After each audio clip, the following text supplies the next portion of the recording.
네, 추석 명절을 잘 지내셨습니까? 저희가 오늘 최고위원회를 추석 지나고 계속 현장으로 뛰다가 오늘 첫 번째 국회에서 하는 최고위원회입니다. 조국 대표님의 인사 말씀으로 최고위원 시작하겠습니다. 안녕하십니까. 조국혁신당 대표 조국입니다. 10월 16일 재보궐선거에 대한 관심이 뜨겁습니다. 지역을 다니면서 주민들을 직접 만나 뵈니 피부로 느껴집니다. 골목골목까지 찾아온 것을 진심으로 반겨주십니다. 정말 감사드립니다. 민주당의 관심도 높아지는 것 같습니다. 그런데 몇몇 민주당 의원님들은 비방을 하시네요. 혁신당은 호남에 나서지 마라 라시면서 험한 말씀도 하십니다. 그러지 말았으면 좋겠습니다. 4가지 이유가 있습니다. 첫째, 조국혁신당에 대해서 상하기 시작한 물이다라고 비방하는 분이 있는데 과하다고 생각합니다. 오히려 경쟁해야 상하지 않습니다. 호남에서 민주당은 사실상 집권당입니다. 그런데 호남에서 정치혁신, 새로운 선택지를 희망하는 분들이 매우 많습니다. 이 열망에 부응하는 것이 어찌 상하기 시작하는 것이겠습니까? 열망을 외면하고 경쟁을 억압하는 것이 바로 상하기 시작하는 길입니다. 민주당은 조국혁신당으로선 상상도 못할 엄청난 규모의 선거대책위원회를 꾸렸습니다. 그게 경쟁의 효과, 조국혁신당 효과 아니겠습니까? 두 번째, 조국혁신당과 민주당은 우당입니다. 누가 국민을 더 잘 섬길지 경쟁을 벌이는 상대입니다. 죽기 살기로 전쟁을 벌이는 적이나 멸절의 대상이 아닙니다. 우리 조국혁신당은 영광의 장현 후보, 곡성의 박웅두 후보가 당선되도록 정정당당하게 최선을 다하겠습니다. 민주당도 최선을 다하시리라 믿습니다. 호남 유권자들은 각 후보의 능력, 정책, 도덕성, 전과 여부 등을 면밀히 검토하고 판단하실 것입니다. 이 선택권을 박탈할 권한은 누구에게도 없습니다. 세 번째, 이번 재보궐선거에서도 협력이 필요합니다. 인천 광화에서는 조국혁신당이 민주당 후보에게 힘을 몰아줄 것입니다. 부산 금정에서는 공개 토론 후 후보 단일화를 하자고 여러 번 제안했습니다. 그런데 이 순간까지 아무 답이 없습니다. 이것이 맞습니까?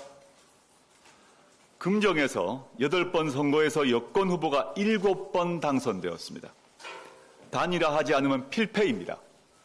시간이 얼마 남지 않았습니다. 조국혁신당 비난보다는 어떻게 협력할지 더 고민합시다. 조국혁신당과 민주당이 공동선대위원회를 꾸려 단일 후보를 위해 같이 뛰는 모습을 국민들께 보여드립시다. 네 번째, 조국혁신당과 민주당이 난투극을 벌이면 누가 좋아할까요? 답이 뻔합니다. 경쟁은 하더라도 서로의 마음에 상처를 주는 언동 하지 맙시다. 각 당의 지지층을 서로 싸우도록 부추기는 언동 하지 맙시다. 각 당의 지지자들 그리고 관망하는 국민들은 실망하실 것입니다. 저부터 성찰하고 조심하겠습니다. 조국혁신당과 민주당 모두 크게 봅시다. 분노의 화살은 서로를 향해서가 아니라 윤석열, 김건희 공동정권으로 돌립시다. 지방선거에서 정정당당한 경쟁, 정권 교체라는 최종 목적을 달성하기 위한 협력, 그 길이 바로 민주 진보 진영의 승리로 가는 첩경입니다. 감사합니다.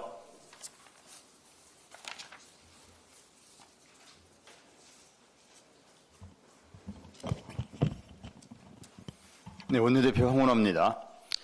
2학기의 의대생 등록률이 3.4%에 불과한 것으로 나타났습니다.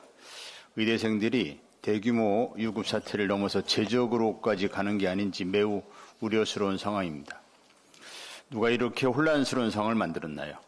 윤 정권의 지독한 무능에 분노가 치밀어 오릅니다. 의료체계의 지속 가능성을 고려한 시급한 대책 마련이 기요합니다. 윤 정권은 개는 짖어도 기차는 간다라고 생각하는 모양입니다. 프레임을 씌우고 견적이 딱 나온다며 때려잡기밖에 잘하는 게 없는 검찰 정권은 묻지마 의대 정원 강행을 지지율 급전직하를 막는 마지막 보루로 보고 있는 듯합니다.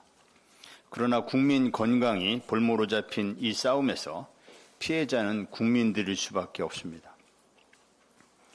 윤석열 정권은 대화와 협상을 통한 정치력을 선보이기보다는 손바닥에 왕자 새긴 통치자의 존엄에 맞서는 자에 대해 응징이라는 힘의 논리로 대응하려 하고 있습니다.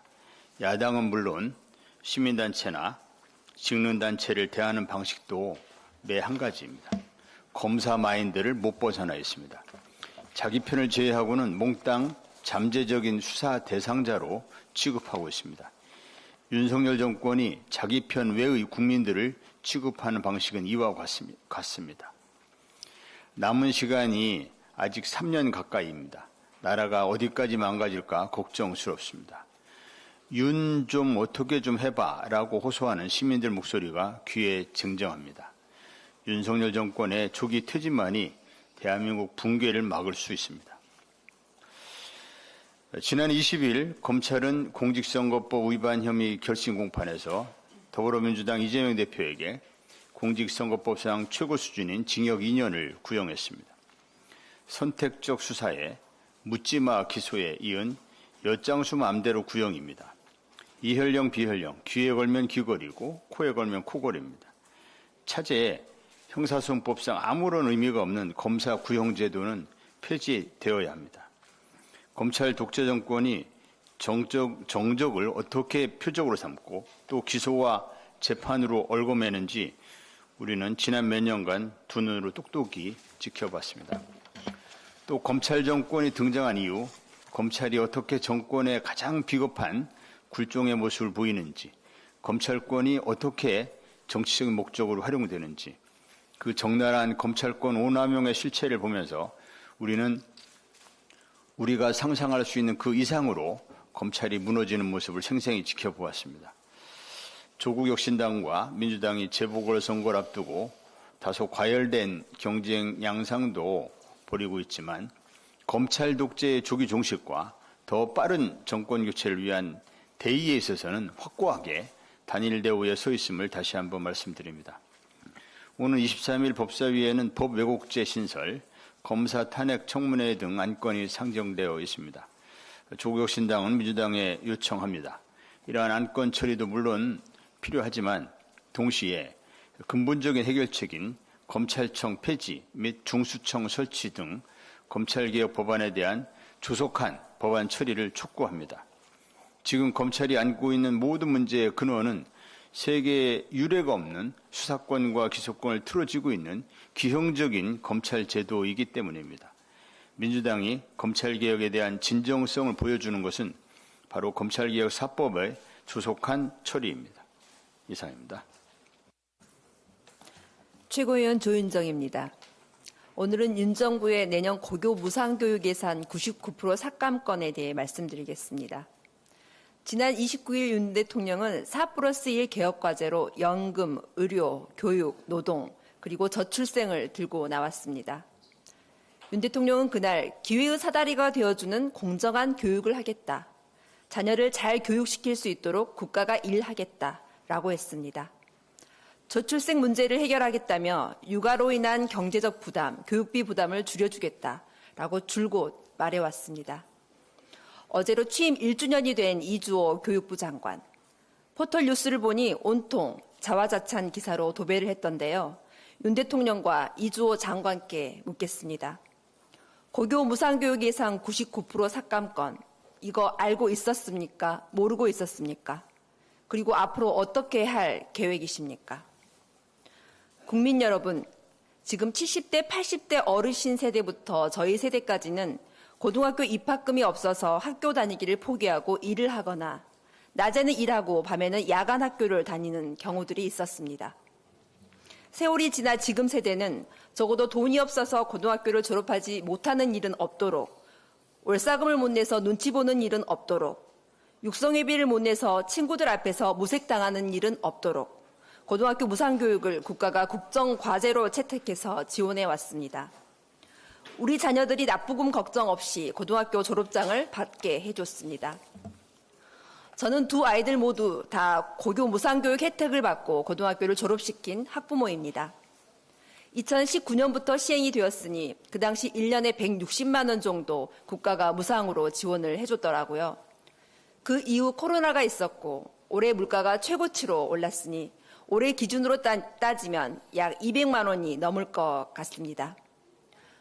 전국의 학부모 여러분께 묻겠습니다. 여러분은 앞으로 1년에 200만 원 가까운 돈을 내고 애들 고등학교를 보내고 싶으십니까? 아니면 국가에서 고등학교까지는 책임져 주기를 바라십니까? 정부가 47.5%, 시도교육청이 47.5%, 지자체가 5%를 부담해왔던 이 특례 규정이 올해 말 일몰되는데도 여태 정부는 나 몰라라 손 놓고 있다가 바로 삭감해버린 게 그것에 대해서 어떻게 생각하시나요? 이것은 교육부가 이 문제에 대해서 남일 보고 보듯 하고 있다라는 걸로 저는 읽힙니다. 한 가정만 보더라도 1년 학원비, 식비, 생활비 미리 예측하고 사는 것이 보통의 살림살이입니다. 도대체 윤 정부는 국민을 얼마나 우습게 알길래 이렇게 아무런 대책 없이 예산을 삭감했을까요? 이 소식을 들은 학부모들 게시판에는 난리가 났습니다. 애물단지 디봇이나 디지털 교과서 같은 거 때려치우고 기초학력 부족이나 의무 교육에 돈 써라. 부자들 감세해주고 돈 모자라니까 애들 코 묻은 돈 깎고 윤 정부 제정신이냐. 무정부 상태다. 나라가 아수라장이다. 정말 대단하다. 의료계와 교육계를 단번에 아작을 내는구나. 정부가 그 특례 규정을 연장할 의지나 생각이 없다는 게 문제 아니냐. 국민들은 당장 그 심각성을 피부로 느끼는데 윤 대통령은 도대체 뭐하고 있습니까? 이주호 장관은 내년 교육부 예산 증액했다고 언론 플레이 하던데 그게 복지부 보육 예산이 교육부로 이관 편성돼서 그런 거 아닙니까? 이러다가 OECD 국가 중에 유일하게 고등학교 다시 돈 내고 다니는 나라 되게 생겼습니다. 설마 9,500억 가까운 예산 학부모에게 다 떠밀려고 그러는 건 아니겠죠? 워낙 대책 없이 일 저지르고 보는 정부라 이 또한 무대포로 밀고 나가버릴까 걱정입니다. 돈이 있든 없든 애들 고등학교만큼은 눈치 안 보고 졸업할 수 있도록 빨리 조치하십시오. 이상입니다.